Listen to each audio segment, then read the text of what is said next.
हीनाक्षरसमां न्यायमधिगम्य महेश्वरात् कृत्स्नं व्याकरणं प्रोक्तं तस्मै पाणिनये नमः। वाक्यकारं वररुचिं भाष्यकारं पतञ्जलिं पाणिनिं सूत्रकारं च प्रणतोऽस्मि मुनित्रयम्। श्रौत्रार्हन्ति जनैर्पुण्यैर्महर्षिभिरहर्दिवं तोष्टूयमानोऽप्यगुणं विपुर्विजयतेतराम्। इदानीं गतदिवसे गतवर्गे तत्त्वतुकोरसिद्धः इति सूत्रपर्यन्तम् अस्माभिः दृष्टम्। तत्त्वतुकोरसिद्धः इत्यत्र असिद्धशास्त्रमेव प्रतिपादितं। वयं पूर्वमेव दृष्टवन्तः। तत् असिद्धशास्त्रस्य विवरणमपि मया ह्यः कृतम्। असिद्धशास्त्रं कथं प्रवर्तते इति, तस्य कथं तस्य स्वरूपं भवति इति विषयेपि मया ह्यः प्रतिपादितं।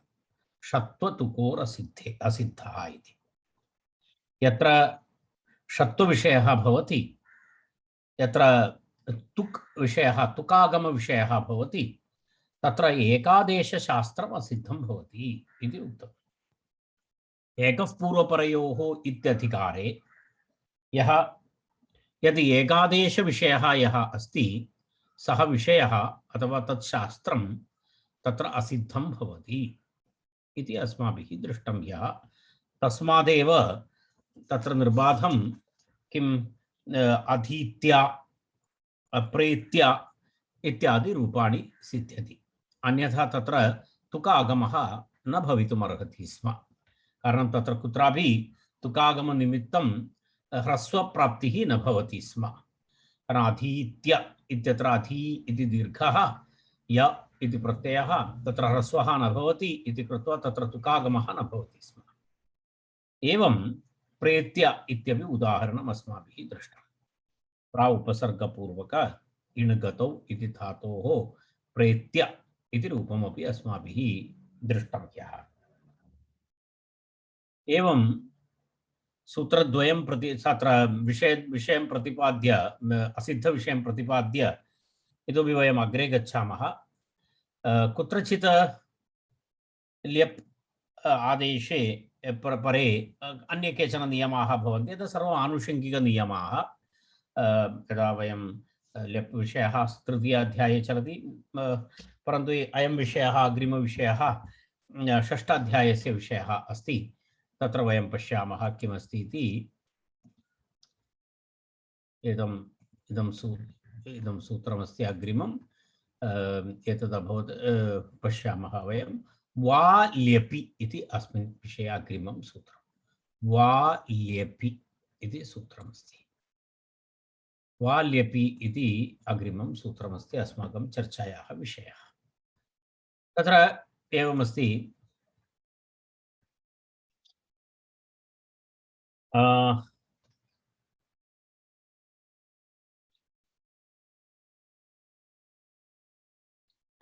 एवमस्ति। वा इति एकम् अव्ययं, ल्यपि इति सप्तमी एकवचनं। तत्र एतद् अनुवर्तते अनुदात्तोपदेश वनति तनोत्यादीनाम् इति अनुवर्तते। तत् सूत्रमस्ति।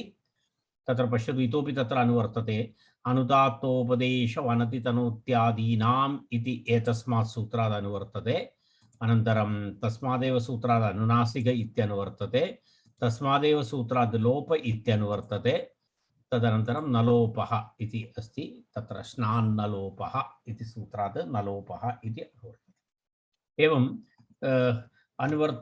अनुवर्तनम् एतेषां शब्दानाम् अनुवृत्तिः अस्ति। अनुदात्तोपदेश वनति तनोत्यादीनाम् अनुनासिक, अनन्तरं लोपः, अनन्तरं नलोपः इति तत्र अनुवृत्तिः अस्ति, गाधिकारे अस्ति। तत्र एवमस्ति, नियमः एवमस्ति। ल्यप् परे, ल्यप् प्रत्यये परे, ल्यपि परतः किं भवति? अनुदात्तोपदेश वनति तनोत्यादीनाम् अनुनासिकलोपः वा भवति इति अस्ति। अर्थात् यत्र यस्मिन् धातौ अनुदात्तोपदेशः अस्ति, अनन्तरं तद्विहाय वन अनन्तरं तन आदि अङ्ग अनुनासिकं तस्यापि अनुनासिकत्वं विकल्पेन भवति इति अस्ति। अनुदात्तोपदेश वनति तनोत्यादीनाम् अनुनासिकलोपः तत्र विकल्पेन भवति इति अस्ति। तत्र एवमस्ति, विभाषा अस्ति, तत्र विकल्पेन भवति इति उक्तम्। परन्तु तत्र एवमस्ति, अयं विकल्पः व्यवस्थितविभाषा इति उच्यते। अत्र व्यवस्थितविभाषा अस्ति। व्यवस्थितविभाषा इत्युक्ते सर्वत्र एवं नास्ति, कुत्रचित् विकल्पेन भवति, कुत्रचित् नित्यं भवति इति व्यवस्थितविभाषा विषयः। तदेव उक्तं तत्र मान्त अनिटां वा नान्त अनिटां वनादीनां च नित्यम् इति तत्र अस्ति नियमः। व्यवस्थितविभाषा अस्ति। व्यवस्थितविभाषा अस्ति इति कृत्वा तत्र किं भवति, तत्र वाशब्दः विभाषात्मकः अस्ति, व्यवस्थितविभाषा अस्ति। अर्थात् स्थानविशेषे विकल्पेन भवति, स्थानविशेषे नित्यं च अनुनासिकलोपः भवति इत्यर्थः। तर्हि कस्मिन् स्थाने नित्यं लोपः भवति, कस्मिन् स्थाने विभाषया लोपं भवति, विकल्पेन लोपः भवति इति तत्र दत्तमस्ति। सर्वत्र विकल्पः नास्ति। मकारान्त अनिट् धातवः तेभ्यः विकल्पेन अनुनासिकलोपः भवति।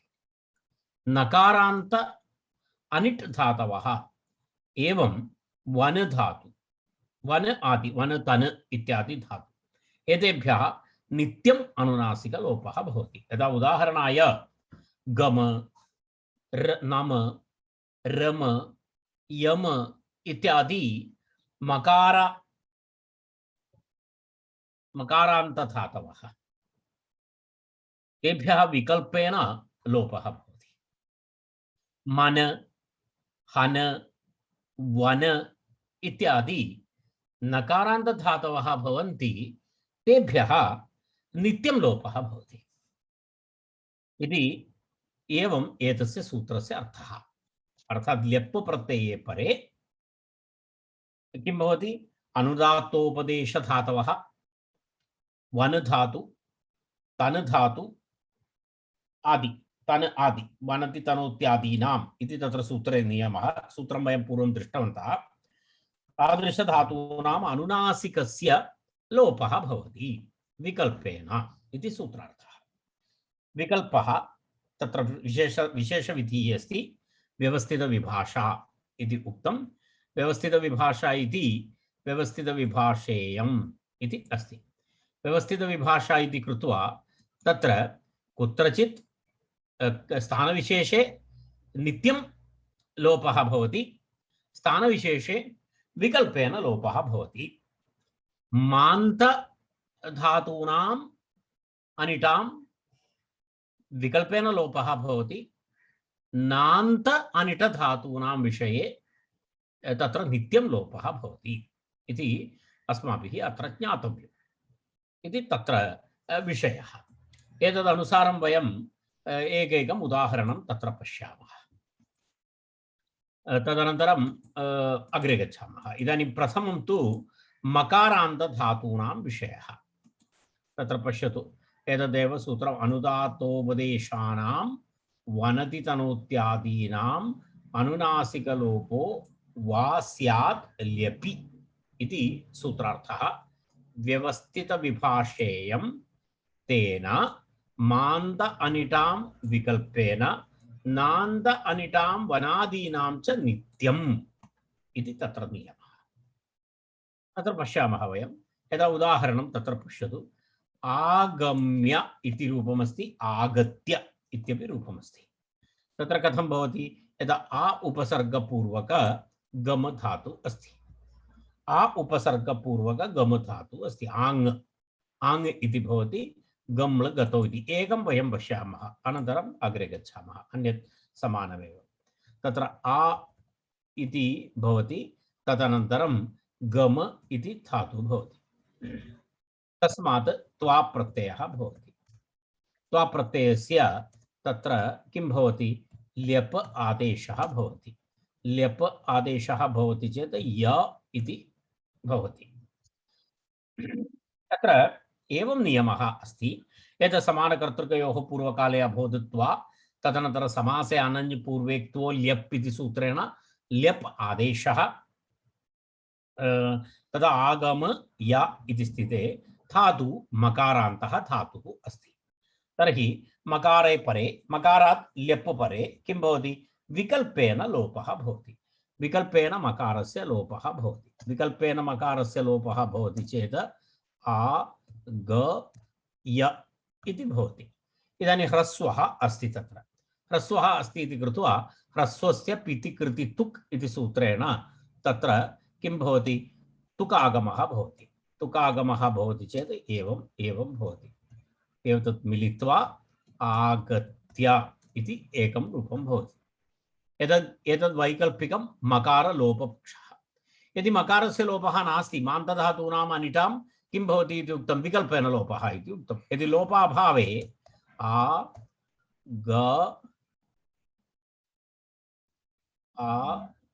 ग इति अभवत्, म अस्ति, अनन्तरं या अस्ति, या अस्ति इत्युक्ते आगम्य इति रूपं भवति।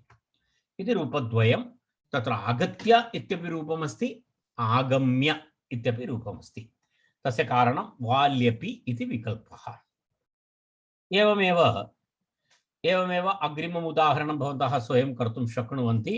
तत्र पश्यतु, प्रणत्य प्रणम्य इति अस्ति। प्र उपसर्गपूर्वक नमु प्रह्वत्वे शब्दे च इति धातु। प्र उपसर्गपूर्वक नम धातु, धात्वादेः नः नः इति नियमानुसारं प्र नम इति भवति।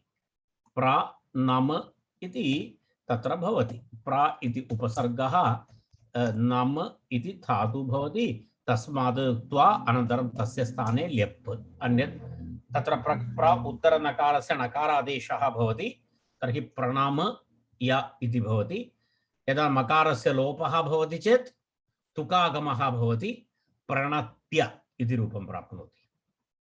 मकारस्य लोपः नास्ति, तर्हि प्रणम्य इति रूपं भवति। एवं रूपद्वयं तत्र प्राप्नोति। पूर्ववत्, पूर्वप्रक्रिया, पूर्व उदाहरणवत् अत्रापि द्रष्टव्यमस्ति। तत्र यदा पूर्वं वयं दृष्टवन्तः तद्वदेव अत्रापि तथैव भवति। अर्थात् यदि अत्र नम मकारस्य लोपः यदि भवति विकल्पेन, तर्हि प्रणत्य इति रूपं तुकागमः भूत्वा एव। यदि मकारस्य लोपः न भवति तर्हि प्रणम्य इति रूपम्। एवं तत्र रूपद्वयं सिद्ध्यति इत्यर्थः। इति उदाहरणद्वयं मकारान्तधातूनां विषये अभवत्। तदनन्तरं पश्यतु, इदानीं प्रहत्य प्रमत्य प्रवत्य वितत्य इति चत्वारि उदाहरणानि सन्ति। एतानि उदाहरणानि नकारान्तधातूनाम् उदाहरणानि। तत्र नित्यम् अनुनासिकलोपः भवति, नित्यं लोपः भवति। यदा उदाहरणाय तत्र किं भवति? तत्र नान्त अनिटाम् इति, नान्तेषु इति तत्र दत्तमस्ति। सिद्धान्तकौमुद्यां यद् सर्वं स्पष्टं दत्तमस्ति। नमेरनुनासिकलोपपक्षे तुक् विरम्य विरत्य, अन्य उदाहरणानि दत्तानि सन्ति। विरम्य विरत्य प्रयत्य प्रयम्य इत्यपि उदाहार्यम् इति। अर्थात् मकारान्तधातूनाम् अन्य उदाहरणानि अपि अस्ति। रम धातु, यम धातु इत्यादीनाम् उदाहरणं तत्र अस्ति। पश्यतु, रम धातु अस्ति चेत् विरम्य इत्यपि रूपमस्ति, विरत्य इत्यपि रूपमस्ति। यम धातु अस्ति चेत् प्रयत्य इत्यपि रूपमस्ति, प्रयम्य इत्यपि रूपमस्ति। नान्तयोरुदाहरति। तत्र नान्तविषये प्रहत्य प्रमत्य तत्र नित्यलोपः भवति। एतानि उदाहरणानि अपि तत्र दत्तानि सन्ति। तत्र किमस्ति? प्रमत्य इति तत्र प्र उपसर्ग, एकम् उदाहरणं पश्यामः। प्र उपसर्गपूर्वक हन् धातु, प्रा उपसर्गपूर्वक हनु धातु, हनु धातोः त्वा भवति, त्वा इत्यस्य स्थाने पुनः ल्यप् आदेशः भवति, तर्हि प्रा हनु या इति भवति।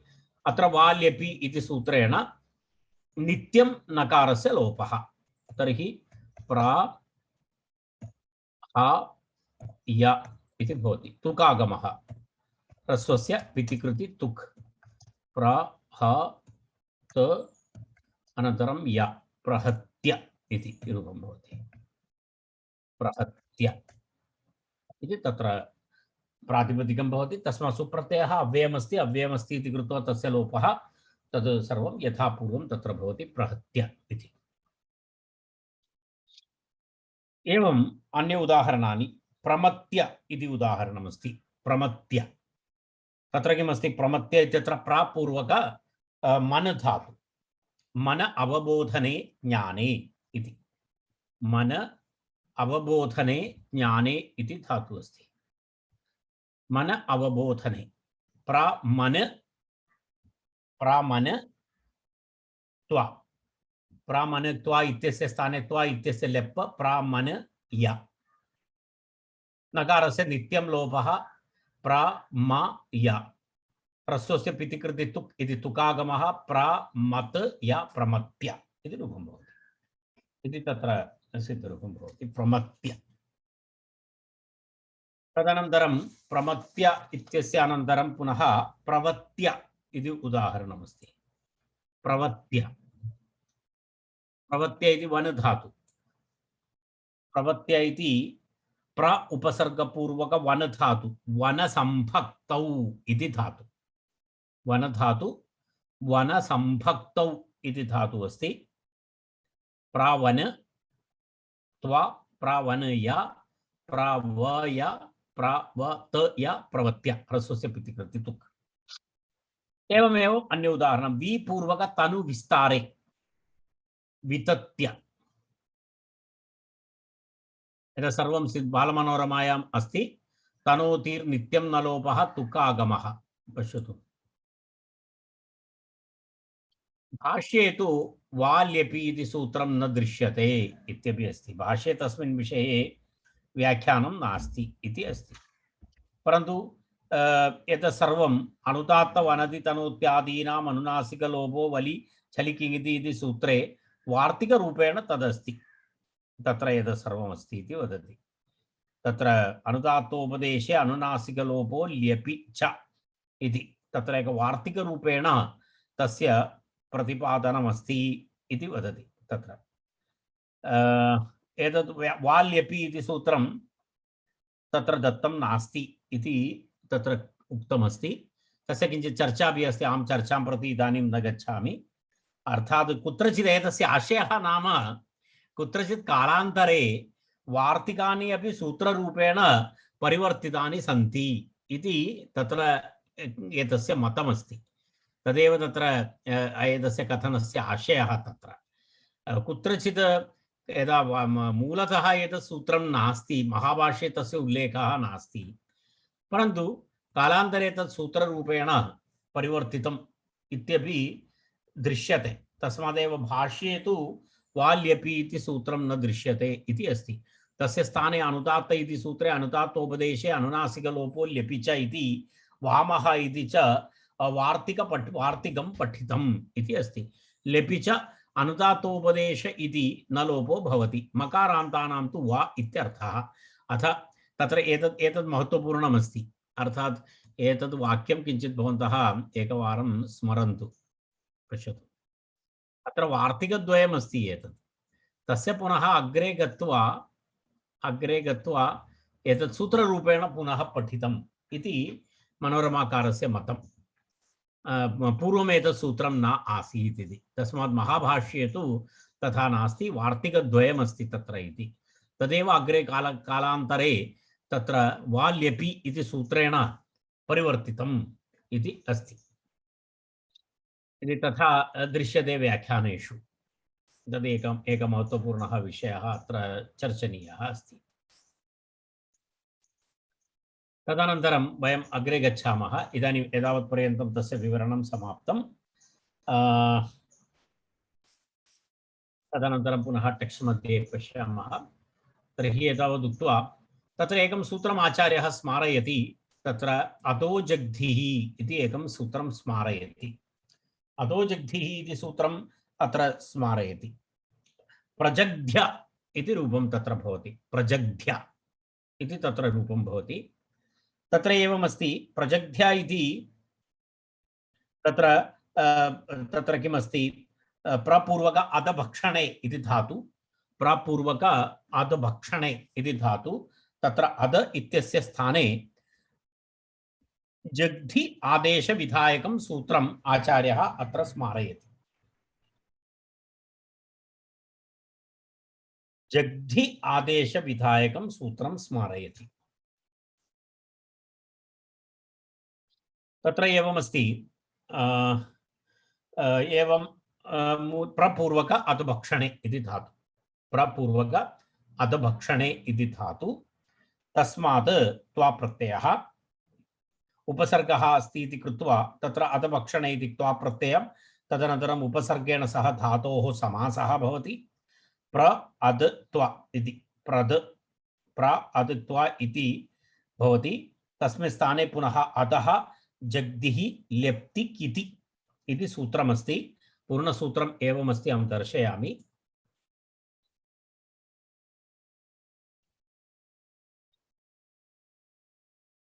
इदं सूत्रं भवन्तः द्रष्टुं शक्नुवन्ति।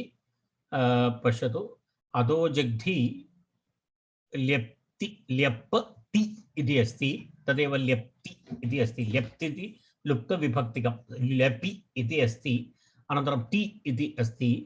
अतः जग्धिः ल्यप् परे, ल्यप् प्रत्यये परे, अथवा ति किति, तादौ किति, तकारादि कित् प्रत्यये परे किं भवति, तकारादौ किति प्रत्यये परे जग्ध्वा इति रूपं तु वयं जानीमः।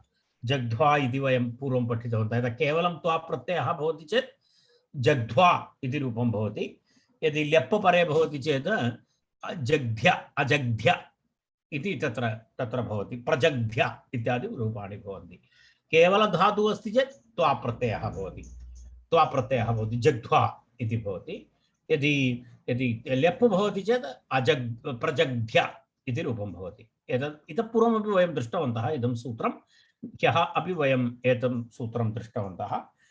अतो जग्धिः ल्यप्तिकिति इति सूत्रं। तेन सूत्रेण तत्र प्रजग्ध त्वा इति ल्यप्, तदनन्तरं प्रजग्ध्य इति तत्र रूपं भवति। प्रजग्ध्य इति तत्र रूपं भवति इति यथा पूर्वं वयं दृष्टवन्तः तदेव अत्रापि भवति। तावदेव तत्र विवरणमस्ति। तदनन्तरं वयं पुनः वा ल्यपि इत्यत्र पुनः गच्छामः। तत्र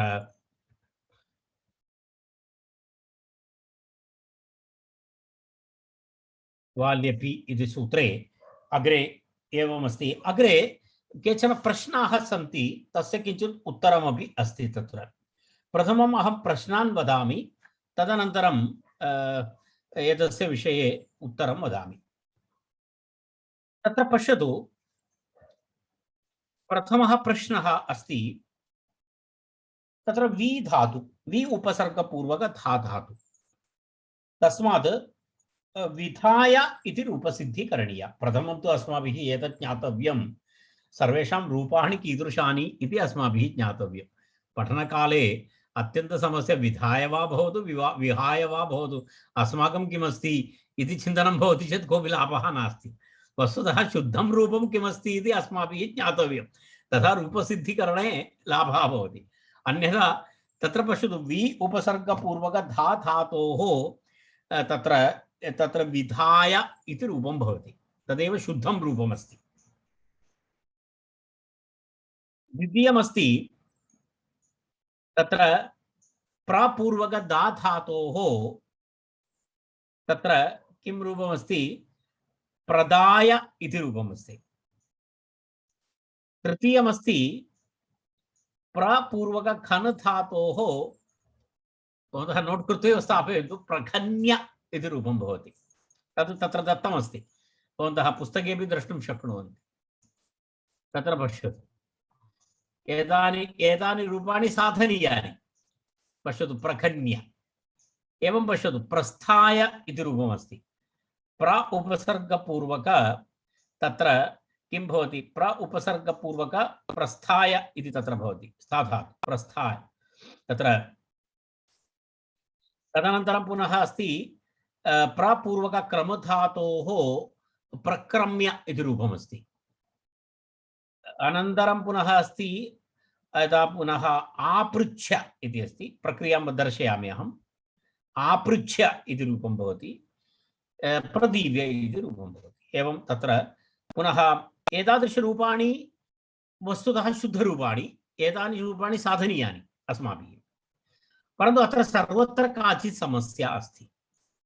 तस्मात् तस्य समस्या अनन्तरं तस्य परिहारः इति अत्र उच्यते। समस्या का अस्ति? यदा उदाहरणाय तत्र पश्यामः वयं वि उपसर्गपूर्वक कः धातुः अस्ति? धा धातुः अस्ति। तत्र क्त्वा प्रत्ययः भवति, तदनन्तरं य भवति, लेप् भवति। अत्र एकः विषयः अस्ति। तत्र विधाय इति भवति। तत्र दधातेर्हिः इति एकं सूत्रमस्ति। दधातेर्हिः इति सूत्रम् एतद् वयं दृष्टवन्तः। हित्वा इति उदाहरणं वयं दृष्टवन्तः। तत्र एवं था धातोः स्थाने हि आदेशः भवति। तत्र एकः प्रश्नः अस्ति, हि आदेशः कथं भवति इति एकः प्रश्नः। कारणं हि आदेशः भवितुं तादौ किति इति नियमः अस्ति। तकारादि कित् प्रत्ययः परे अस्ति चेत् था धातोः स्थाने हि आदेशः भवति। तर्हि था धातोः स्थाने हि आदेशः भवितुम् अत्र तादौ किति इति नास्ति। तर्हि वयं चिन्तयामः समस्या नास्ति, हि आदेशः अत्र न भवति इति चिन्तयामः। परन्तु तत्र आदेशः तु भवत्येव। था धातोः स्थाने हि आदेशः भवत्येव। तत्र तादौ किति नास्ति इति कृत्वा न भवति इति एकः पक्षः। पश्यतु, चिन्ता नास्ति। तत्र मुख्यतः नियमः एवमस्ति, तत्र ल्यप् आदेशः भवति चेत् एकः नियमः अस्ति। भवन्तः जानन्तु, एका परिभाषा अस्ति, असिद्धं बहिरङ्गम् अन्तरङ्गे इति एका परिभाषा अस्ति। अहम् एतस्याः परिभाषायाः पूर्णविवरणम् अत्र कर्तुं न शक्नोमि, कारणं तस्य कृते मिनिमम् तु सप्ताहद्वयम् आवश्यकं भवति। केवलं तस्य आशयं वदामि। तत्र द्विप्रकारकनिमित्तानि भवन्ति। एकं तु अन्तरङ्गकार्याणि, अपरं तु बहिरङ्गकार्याणि इति भवति। तदेव असिद्धं बहिरङ्गम् अन्तरङ्गे इति एका परिभाषा। एतद् परिभाष्येन्दुशेखरे तत्र 150तम परिभाषा इति मन्ये।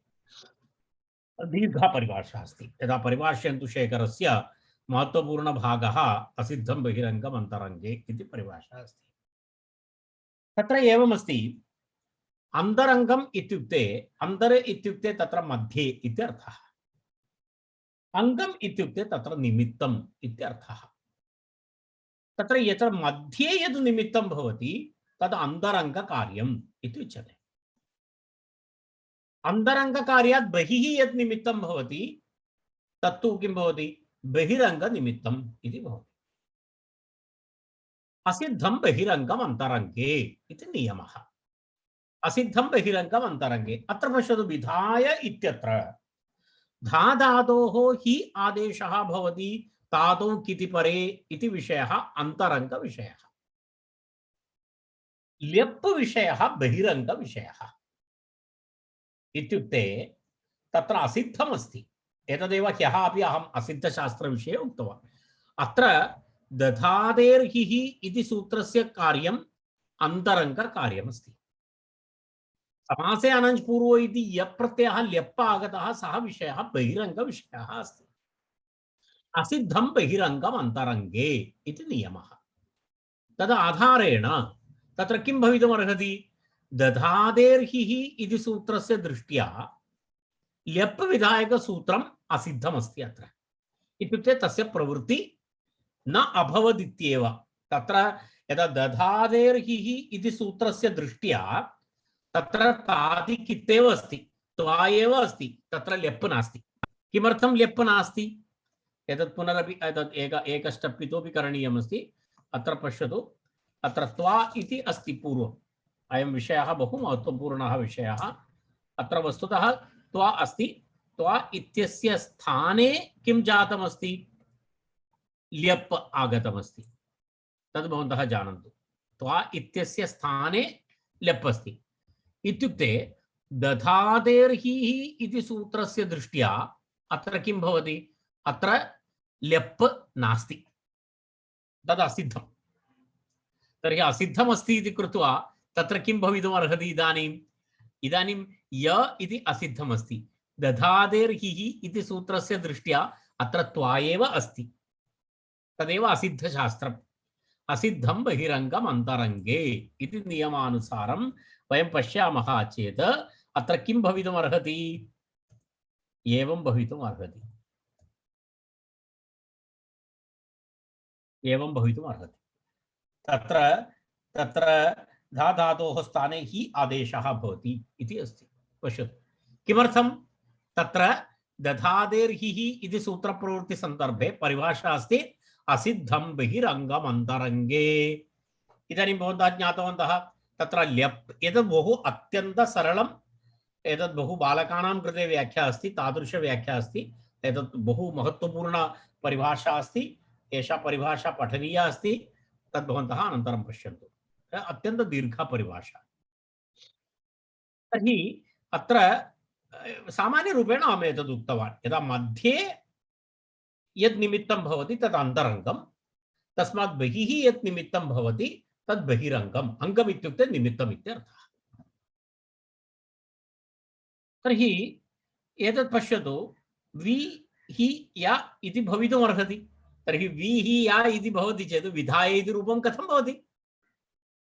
विधाय इति रूपं न भवति।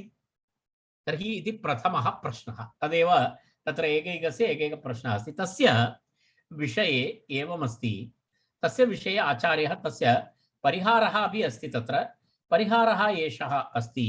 कः परिहारः अस्ति? यत्र ल्यप् विषयः भवति तत्र असिद्धपरिभाषा न प्रवर्तते इति अस्ति। तदर्थमेव असिद्धं बहिरङ्गम् अन्तरङ्गे इति परिभाषायाः कश्चन अपवादपरिभाषा अस्ति। तस्य अपवादपरिभाषा अस्ति। अन्तरङ्गानपि विधीन् बहिरङ्गो ल्यप् बाधते इति। अन्तरङ्गानपि विधीन् बहिरङ्गो ल्यप् बाधते इति तत्र परिभाषा अस्ति। पश्यतु, तत्र एषा परिभाषा। तदेव अस्माभिः द्रष्टव्यमस्ति। पश्यतु, अन्तरङ्गानपि विधीन् बहिरङ्गो ल्यप् बाधते। अर्थात् अन्तरङ्गकार्यमपि तत्र भवितुमर्हति। तत्र बहिरङ्ग ल्यप् अपि भवति चेत् तत्र किं भवति? अन्तरङ्गानपि विधीन् इत्युक्ते का विधिः अस्ति? तत्र ल्यप् अपि भवितुम् अर्हति। ल्यप् विधि अन्तरङ्गविधीन् बाधते इत्युक्ते तत्र हि इति आदेशः न भवति। ल्यप् प्रत्यये परे तत्र असिद्धपरिभाषायाः प्रवृत्तिः न भवति। तत्र तां परिभाषां बाधते। अन्तरङ्गविधिः अस्ति। किम्? अन्तरङ्गविधिः अस्ति हि। तत्र बहिरङ्गविधिः अस्ति य। तर्हि य ल्यप् प्रत्ययः किं करोति? तं विधिं बाधते। अर्थात् ल्यप् अस्ति इत्येव भवति। तत्र ल्यप् नास्ति इति न भवति। अर्थात् ल्यप् असिद्धं न भवति, तत् सिद्धमेव भवति। ल्यप् सिद्धमेव भवति चेत् अन्तरङ्गकार्यं न भवति, तं बाधते। किमर्थं? कारणं त्वादौ किति प्राप्नोति चेदेव तत्र धा इत्यस्य स्थाने हि आदेशः भवति। यदि तादौ किति न भवति तर्हि तत्र किं न भवति? हि आदेशः न भवति। तस्मात् ल्यप् किं करोति? यत्र ल्यप् विषयः भवति तत्र तु अन्तरङ्गानपि विधीन् बहिरंगो ल्यप् बाधते इति तत्र एका परिभाषा। एतत् महत्वपूर्णा परिभाषा। तया परिभाषया अत्र किं भवति? अत्र हि इति विषयं बाधते। बाधते इत्युक्ते हि आदेशः न भवति इति कृत्वा तत्र विधाय इत्येव रूपं भवति, विहाय इति रूपं न भवति। ज्ञातवन्तः इति मन्ये। अर्थात् असिद्धं बहिरङ्गमन्तरङ्गे इति परिभाषायाः अनया परिभाषया एषा परिभाषा अपवादपरिभाषा अस्ति। अपवादपरिभाषा अस्ति। अन्यत्र सर्वत्र कथं भवति? बहिरङ्गविषयः यत्र भवति तद् असिद्धं भवति अन्तरङ्गकार्ये। परन्तु अत्र ल्यप् विषयः यत्र भवति, ल्यप् बहिरङ्गम् अस्ति चेदपि तत् किं भवति? अन्तरङ्गं बाधते इति उक्तम्। अर्थात् तद् किं भवति? सिद्धमित्येव भवति। तर्हि अत्र यकारः दधादिर्हिः इति सूत्रस्य दृष्ट्या य सिद्धं भवति, असिद्धं न भवति। सिद्धं भवति चेत् तत्र पुनः तादौ किति इति न प्राप्नोति। तकारादि कित् प्रत्ययः परे नास्ति, तर्हि अत्र हि आदेशः न भवति, तत्र विधाय इत्येव रूपं भवति इति तत्र नियमः। एतद्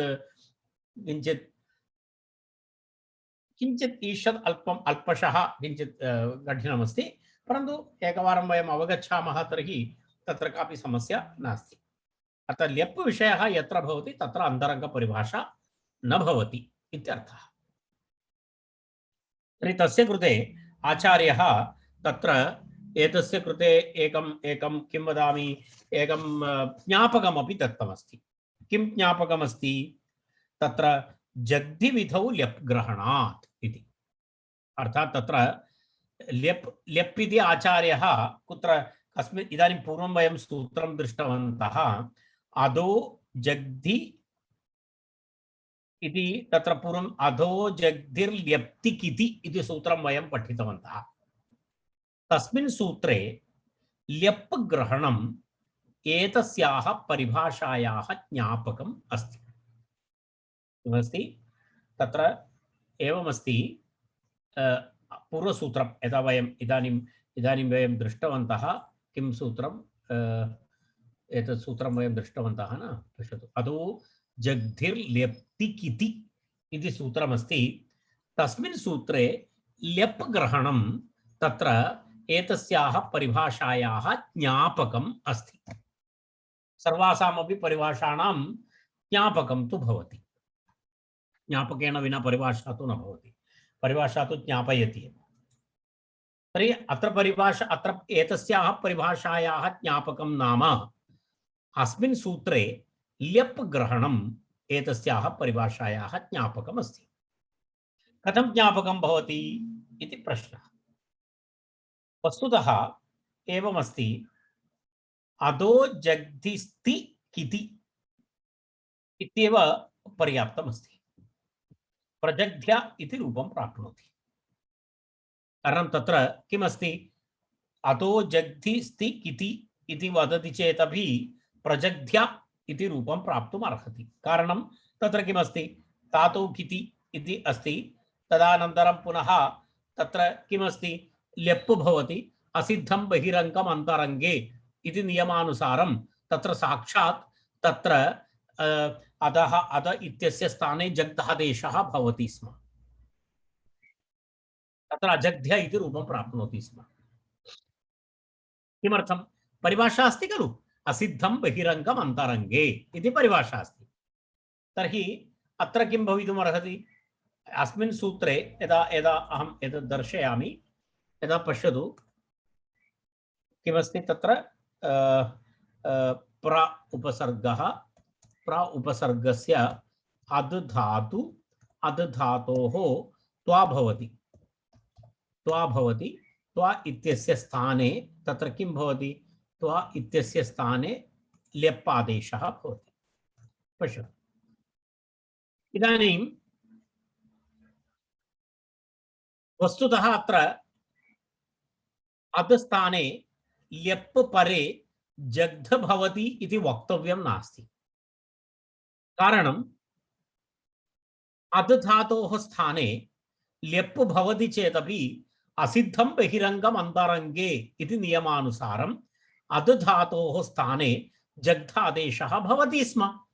कारणम् अध धातोः जग्धादेशः अंतरंगकार्यं, ल्यप् विषयः बहिरंगकार्यं। ज्ञातम्? अध धातोः जग्धादेशः अंतरंगकार्यं, राइट? ल्यप् बहिरंगकार्यम्, असिद्धं बहिरंगम अंतरंगे इति नियमः। अर्थात बहिरंग कार्यम असिद्धम अस्ति, कस्य दृष्ट्या? अंतरंग दृष्ट्या।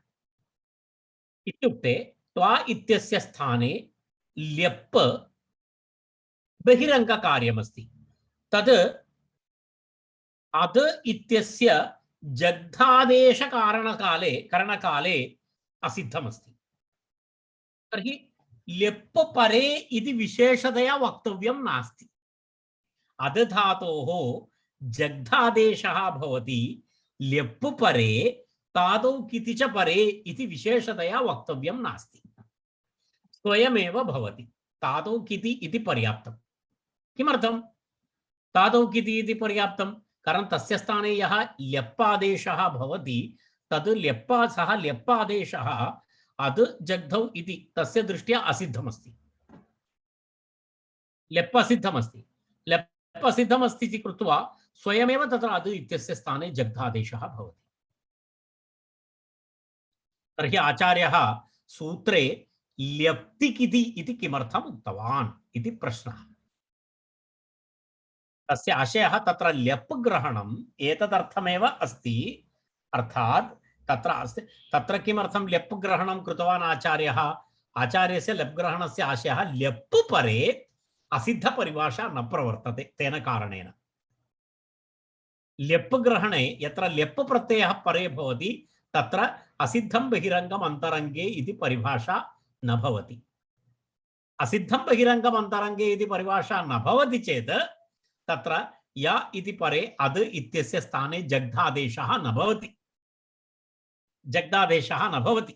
तर्हि तत्र जग्धादेश निमित्तम् आचार्यः तत्र ल्यप् ग्रहणं विशेषतया सूत्रे कृतवान्।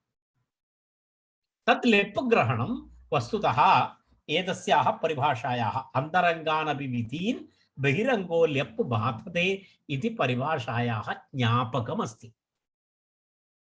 अर्थात् तत्र ल्यप् ग्रहणं नास्ति इति चिन्तयतु, तर्हि जग्धादेशः न भवति। किमर्थं न भवति? अन्तरङ्गानपि विधीन् बहिरङ्गो ल्यप् बाधते।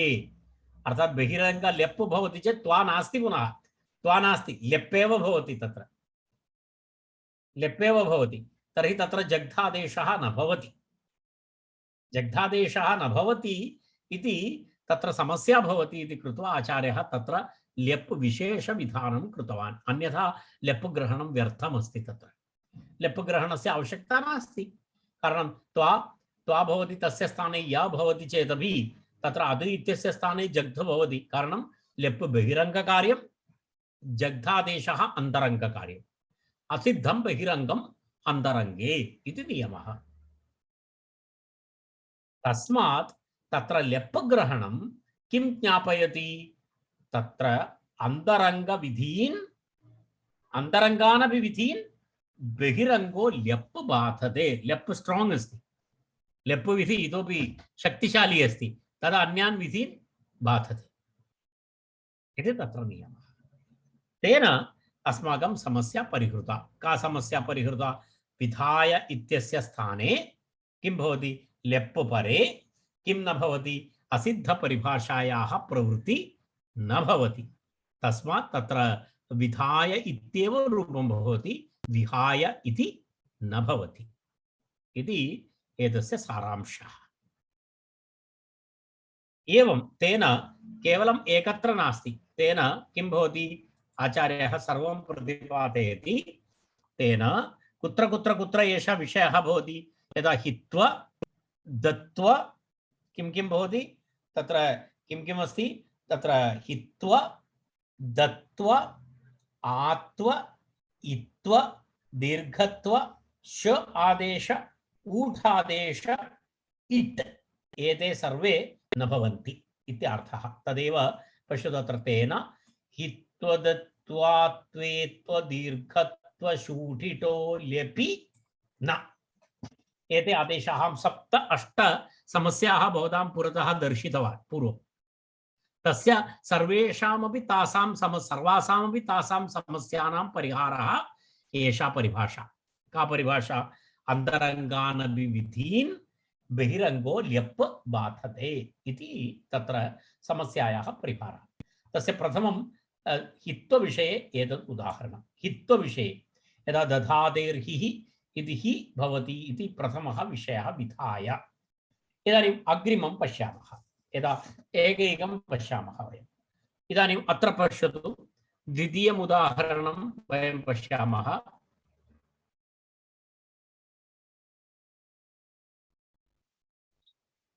द्वितीय उदाहरणम् एवमस्ति।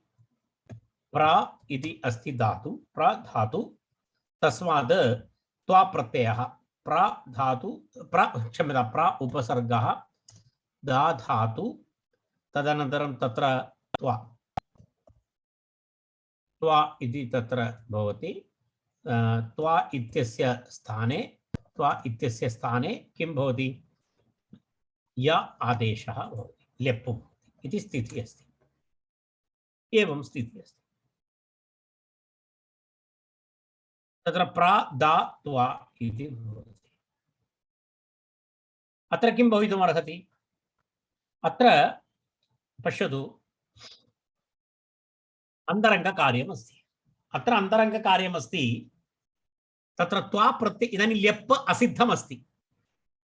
यदि असिद्धं बहिरङ्गम् अन्तरङ्गे इति वयं पश्यामः तर्हि ल्यप् असिद्धमस्ति, ल्यप् नास्ति, तत्र त्वा अस्ति। तर्हि त्वा इति निमित्तं स्वीकृत्य किं भवितुमर्हति? घु मा स्था गा पा जहाति साम हलि इति सूत्रेण तत्र दा धातोः स्थाने तत्र ईत्वं भवितुम् अर्हति। दा धातोः स्थाने ईत्वं भवितुम् अर्हति।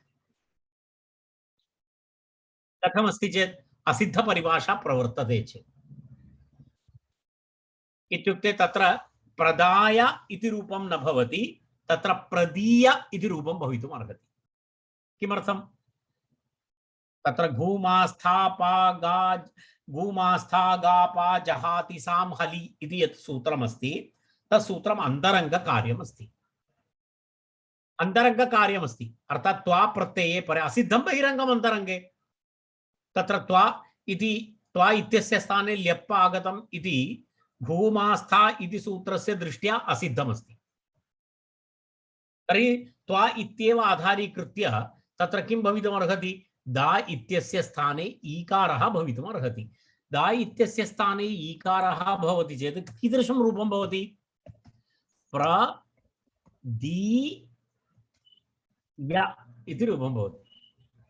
इदम् अशुद्धं रूपम्, अनिष्टं रूपम्। तर्हि अत्रापि किं भवति? अन्तरङ्गानपि विधीन् बहिरङ्गो ल्यप् बाधते इति अन्तरङ्गविधि ईत्वं तं ल्यप् बाधते। तर्हि किं भवति? दा इत्येव भवति। एवं पश्यतु, प्रदाय इति भवति। इति अत्र कथं परिभाषा प्रवर्तते इति भवन्तः जानन्तु।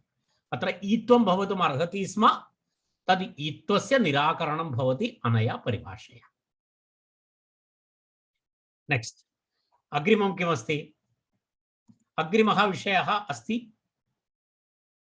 प्र उपसर्गपूर्वक खन् धातु। प्र उपसर्गपूर्वक खन् धातु, तस्मादपि त्वा इत्यस्य स्थाने य इति स्थितिः। अत्र किं भवितुमर्हति? अत्र खन् धातुः अस्ति। खन् धातुः अस्ति चेत् तत्र खन् धातोः आत्वं भवितुम् अर्हति स्म। किं? जन सन खनां संचलोः इति सूत्रम्। किं सूत्रमस्ति? जन सन खनां संचलोः इति सूत्रमस्ति। तेन सूत्रेण तत्र घन इत्यस्य स्थाने तत्र किं भवितुमर्हति? आत्वं भवितुम् अर्हति, आत्वं भवितुम् अर्हति।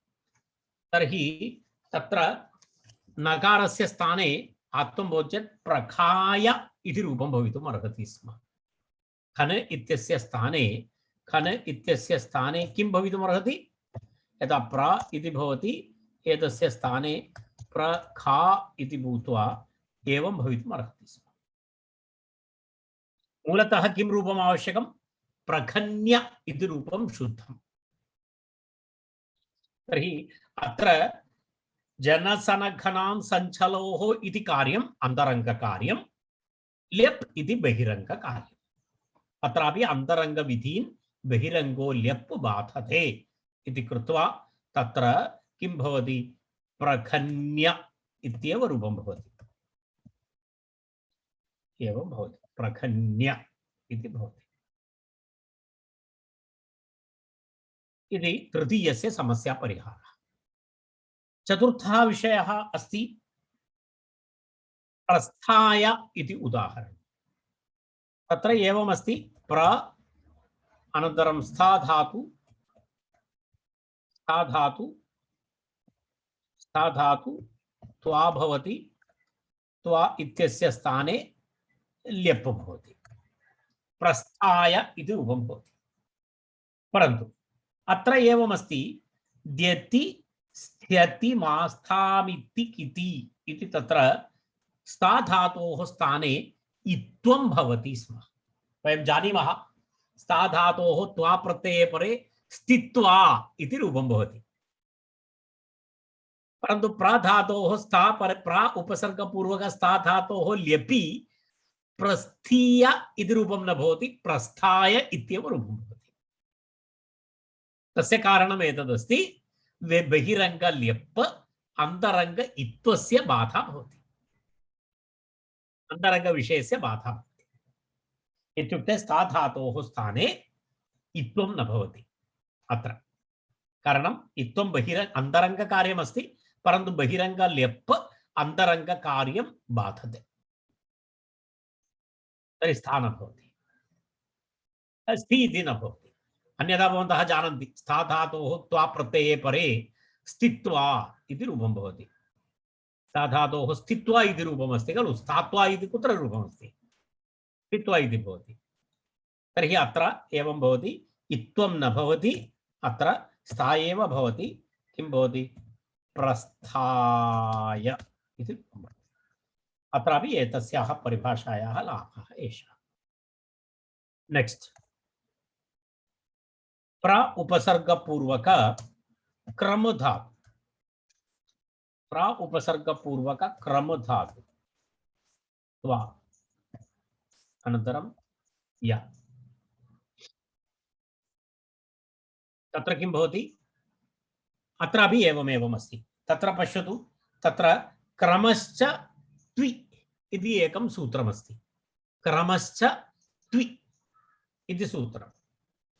तेन सूत्रेण तत्र एवम् अन्तरङ्गकार्यमस्ति। तत् क्रमश्च त्वि इति तत्र एवं भवितुम् अर्हति, प्रक्राम्य इति भवितुम् अर्हति स्म।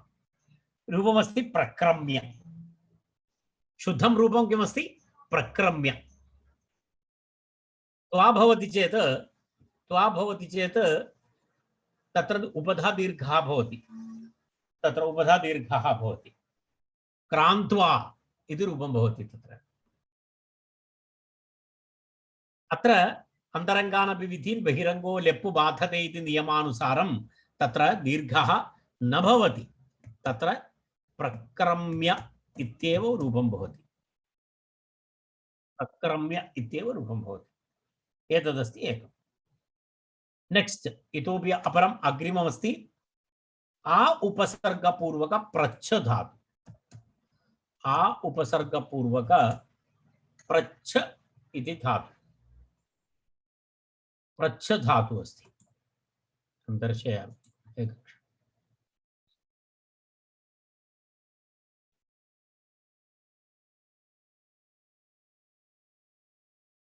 प्रच्छ इति धातु अस्ति। प्रच्छ धातोः त्वा प्रत्ययः त्वा प्रत्ययस्य स्थाने ल्यप्। अत्र किं भवति इति पश्यामः। अत्र विषयः एवमस्ति, तत्र श्वोः षूडनुनासिको वा इति एकं सूत्रम्। एतदपि सूत्रम् अस्माभिः दृष्टमस्ति। श्वोः षूडनुनासिको वा इति कृत्वा तत्र किं भवति, प्रच्छ इत्यस्य चकारस्य स्थाने शकारादेशः भवितुम् अर्हति। अन्तरङ्गकार्यम् अस्ति, शकारादेशः तत्र भवितुम् अर्हति। तं शकारादेशम् अनया परिभाषया बाधते। तत्र चकारादेशः न भवति, तत्र आपृच्छ इत्येव रूपं भवति। आपृच्छ इत्येव तत्र एतत् सर्वं भवति। ग्रहिज्या इति सम्प्रसारणं भवति, सम्प्रसारणादिकं भूत्वा पृष्ट्वा इति वयं पूर्वं दृष्टवन्तः। आपृच्छ इति रूपं भवति तत्र। एवम् एतादृशं रूपं भवति, आपृच्छ इति भवति। वयं जानीमः तत्र प्र इत्यस्य स्थाने सम्प्रसारणं भवति ग्रहिज्या इति, ग्रहिज्या वैव्यति इति वयं जानीमः। आपृच्छे तत् पूर्वं मया प्रतिपादितमस्ति। अस्मिन् प्रकरणे अन्तिमं सूत्रमस्ति, अन्तिमम् उदाहरणमस्ति प्रापूर्वक दिव धातु। प्रापूर्वक दिव धातु, तस्मात् त्वा प्रत्यय, त्वा, तस्य स्थाने य। अस्मिन् सन्दर्भे किं भवितुमर्हति इत्युक्ते प्रादिव इति स्थिते अत्रापि एवं भवति। छ्वोः षूडनुनासिके इति सूत्रेण तत्र ऊठादेशः भवितुमर्हति। द्यु इति वयं जानीमः, द्युत्वा इत्यादि उदाहरणानि वयं पूर्वं दृष्टवन्तः।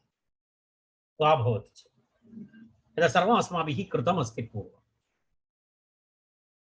इ वकारस्य स्थाने उ भवति, तर्हि दि उ, अनन्तरम् इकारस्य पुनः सम्प्रसारणं, तत्र द्युत्वा इति रूपं भवति। तदन्तरङ्गकार्यमस्ति। परन्तु ल्यप् तम् अन्तरङ्गकार्यं बाधते, तस्मादेव तत्र किं भवति, प्र दिव य इत्येव भवति, तत्र ऊठ न भवति। प्र दिव य इत्येव भवति, तत्र हलिच इति सूत्रेण दीर्घः भवति, तस्मात् प्रदीव्य इति रूपं भवति। प्रदीव्य इति भवति। एवं सप्त सन्दर्भाः सन्ति। तत्र सप्तसु सन्दर्भेषु कथम् एतस्याः परिभाषायाः प्रवृत्तिः भवति इति आहत्य सप्त प्रश्नाः तत्र आचार्यः तत्र दर्शितवान्। सप्त प्रश्नानाम् आहत्य सप्त प्रश्नाः सन्ति, तेषां सप्त प्रश्नानामपि उत्तराणि तत्र दत्तानि सन्ति। इदानीं भवन्तः पश्यन्तु, तदेव एतस्य एवं तेन हित्वा दत्वा आत्व इत्व दीर्घत्वशूठितो वा शूठितो लेपि न इति तस्य कथनं। तदाधारेण विधाय प्रखन्य प्रस्थाय प्रक्रम्य आपृच्छ प्रदीव्य इति तत्र उदाहरणानि दत्तानि सन्ति। एतद् अस्मिन् प्रकरणे अत्यन्तं दीर्घं सूत्रम्, अनन्तरम् अत्यन्तं महत्त्वपूर्णम् अपि सूत्रम्, एतस्य परिभाषायाः विषयः अत्र अस्ति इति कृत्वा एतावद् एतस्य सूत्रस्य विवरणमस्ति। एतावद् अनन्तरम् अग्रिमसूत्रं वयं श्वः अग्रिमे वर्गे पुनः पश्यामः। एतद् भवन्तः अनन्तरं किञ्चित् सम्यक् पठन्तु। विषयः सरलः विषयः, परन्तु एकवारं प्रथमम् अवगमनाय किञ्चित् एतद् भवति। अग्रिमसूत्रं वयं लेप् विषयक इतोपि सूत्राणि सन्ति, लेप् विषय सूत्राणि सन्ति, तद् वयं श्वः पश्यामः।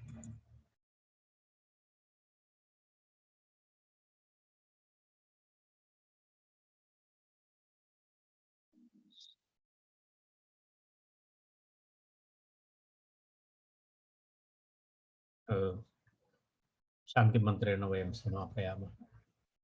सर्वे भवन्तु सुखिनः, सर्वे सन्तु निरामय, सर्वे भद्राणि पश्यन्तु, मा कश्चित् दुःखभाग् भवेत्।